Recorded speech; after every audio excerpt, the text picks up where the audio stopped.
O tema dessa noite que vamos estudar é um tema difícil, muito falado, mas difícil de praticar. Paciência. E você é paciente?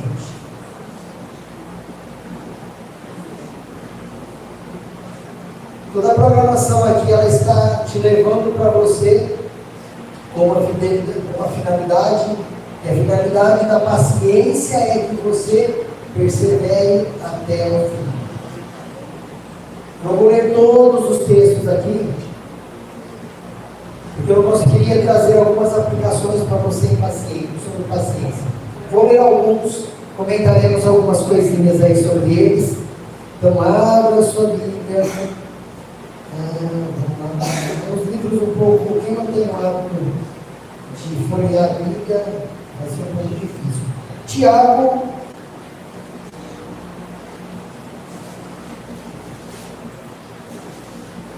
bem no finalzinho.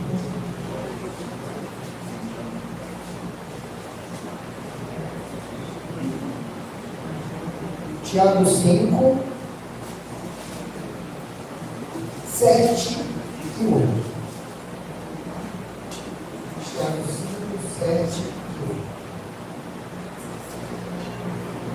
Vamos pedir a Deus a orientação do Espírito Santo para Deus me entender a palavra. Feche seus olhos.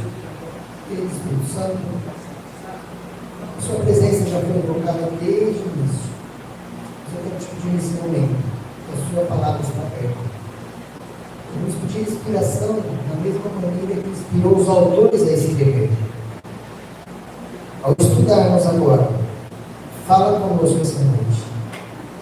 Traduza cada palavra que eu disser ao coração de cada pessoa e que possamos sair daqui mais cheios do Espírito Santo. E neste tema sobre paciência, que possa haver um reavivamento verdadeiro na nossa vida e sejamos pacientes. Tiago 5, 7 e 8, e a palavra nos diz assim: sede, pois, irmãos, pacientes até a vinda do Senhor. Eis que o lavrador espera o precioso fruto da terra, aguardando-o com paciência até que receba chuva temporã e serôdia. Sede vós também pacientes, fortalecei o vosso coração, porque já a vinda do Senhor está próxima. Você crê nisso?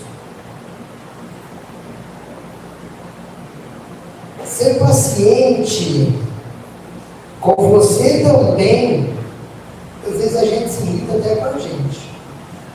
Ser paciente com você também.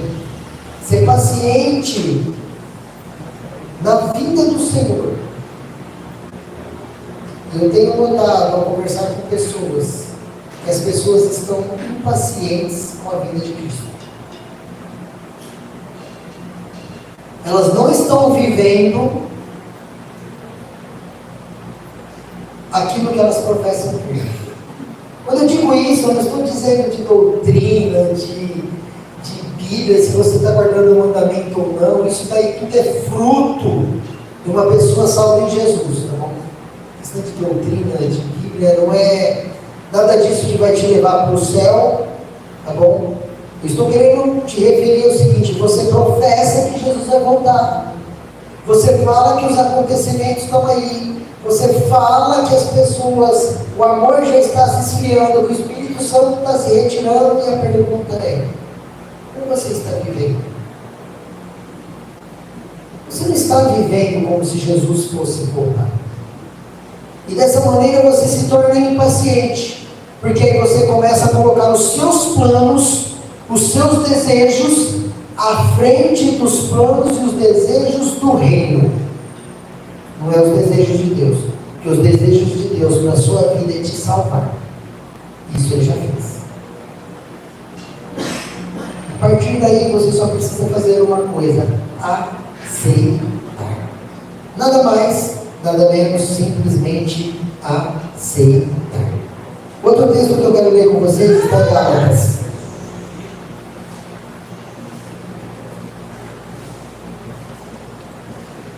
Gálatas um livro que me surpreende demais.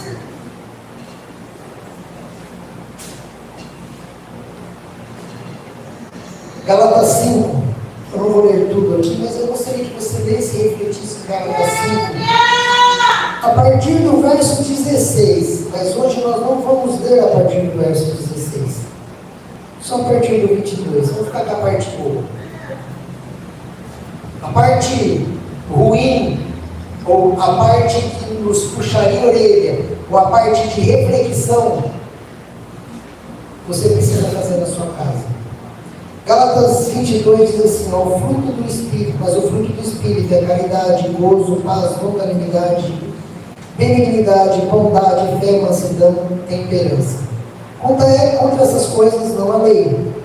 E os que são de Cristo crucificaram a carne com as suas paixões e com concupiscência. Se vivemos no Espírito, andemos também no Espírito. Por que Gálatas está falando isso? Porque aqui dentro dessa paz, dessa longanimidade está a paciência. E nós professamos muita coisa, mas não vivemos no Espírito. Não vou pregar sobre isso agora, mas a igreja que eu sirvo, a igreja adventista do sétimo dia, quase 90% da nossa igreja, você não ouve sermões sobre isso, sobre as fases da redenção. Tem pessoas na nossa igreja vivendo na primeira fase da redenção ainda. Tem pessoas vivendo na segunda fase da redenção, porque elas não entenderam a redenção. Se você não viver no Espírito, eu vou ter que ler, não vai ter.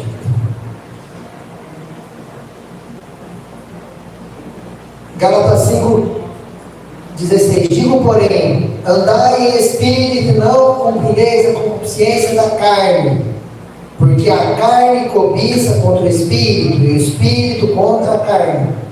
Estes, porém, opõem-se um ao outro, para que não façais o que quereis. É aquele homem de Romanos 7, que Paulo fala: olha, o bem que eu quero, esse eu não consigo. Mas o pecado, o mal, esse eu não faço esforço, isso eu vou lá e faço, porque o pecado que é dele. Ele vai falar isso por 11 vezes ali em Romanos 7. Aí fala assim, olha, um se opõe contra o outro, e não façais o que quereis. Verso 18, mas, se sois guiados pelo Espírito, não estáis debaixo da lei.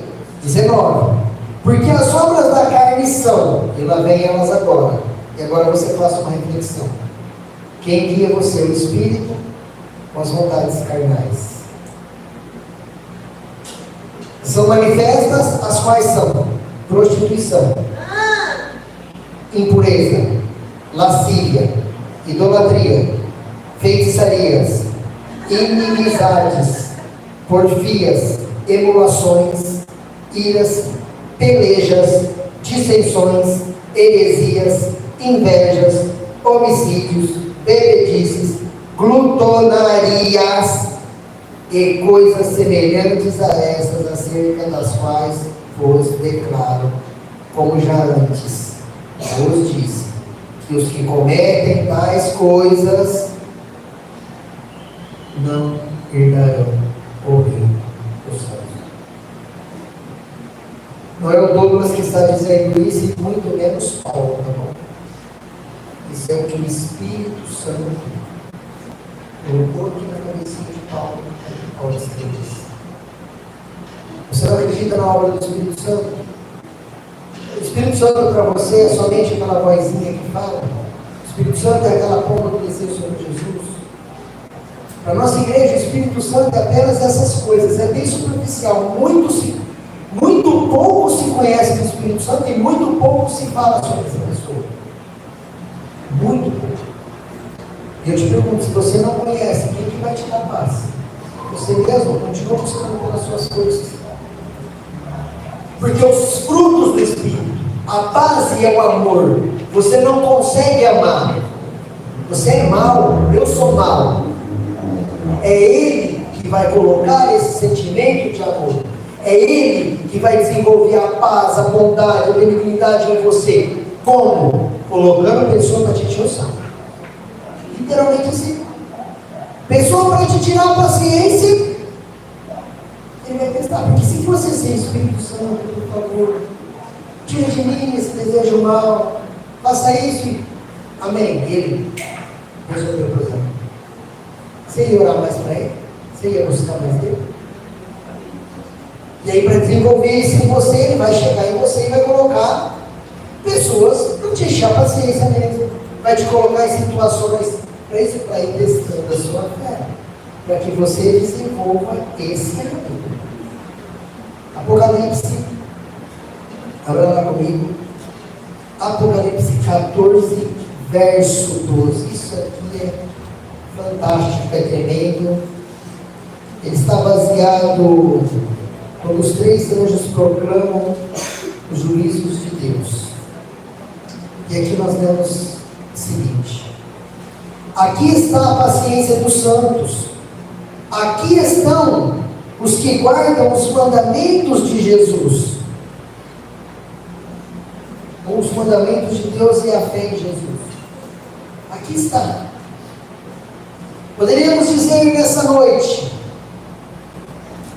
aqui na igreja do Jardim do Itamaraty,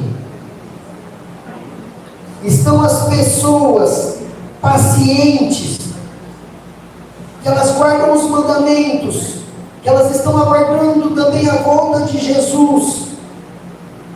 Elas têm a fé nesse Jesus.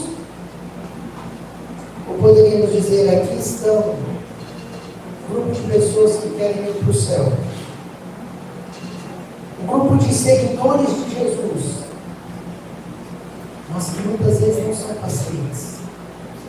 Porque se eu orar e ele não fizer como eu estou pedindo, paciência tem limite. Eu vou seguir Jesus, mas de longe, ao ponto, a uma distância em que eu consiga ver. Com cristianismo superficial, seguidores superficiais de Jesus, seguidores sem paciência. Porque a estrada é longa, o caminho é difícil, é estreito.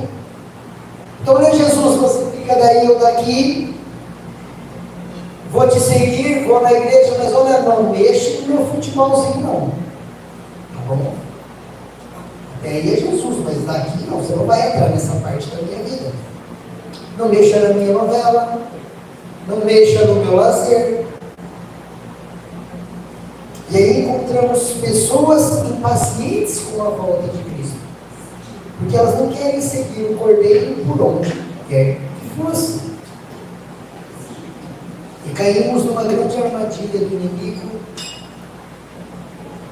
de acharmos que nós somos pacientes, ou pacientes até demais, pensando assim, meus avós já falavam isso, vai demorar mais um pouco. Se eu tivesse escutado a minha avó lá atrás, eu já ouvi isso de algumas pessoas. Bom, não interprete errado isso que eu vou falar, tá bom? Cada um faz o que quer da vida e cada um vai comparecer perante o juízo, tá bom? Se quando a minha avó falou e minha avó professava que Jesus iria voltar, ela falou para eu pregar o Evangelho. Se eu não tivesse escutado onde ele estava, respondeu para você, eu não quero saber onde você estava. Eu quero saber se Jesus voltasse para você nesse intervalo, onde ele te encontraria. Porque se a tua avó não estudou, eu não estou falando que é errado estudar, irmãos. Tudo que você fizer, se Jesus estiver em primeiro, está tudo certo. Tá bom? Se ele não estiver em primeiro, está tudo errado e pronto, acabou. Mas eu pergunto, para a sua avó que pregou isso, Jesus voltou. O meu não está levantando a mão, já vou fazer isso. Para a sua avó que pregou isso, Jesus voltou. E você, preocupado, porque ele vai demorar um pouco, esse negócio de Jesus não falando isso, a gente não tem mais paciência para isso. Eu preciso estudar, eu preciso trazer o pão para minha casa, eu preciso dar o melhor para minha família. Você tem poder para alguma coisa? Se você tem poder, então Simples assim, eu falei, Jesus, segura as pontas só hoje, porque amanhã eu levanto sozinho, amanhã eu respiro sozinho. Onde você vai chegar? Porque Ele é amoroso demais, irmãos. Paciência, eu quero falar para vocês algo mais nessa noite. Eu não sei em que nível de paciência você está.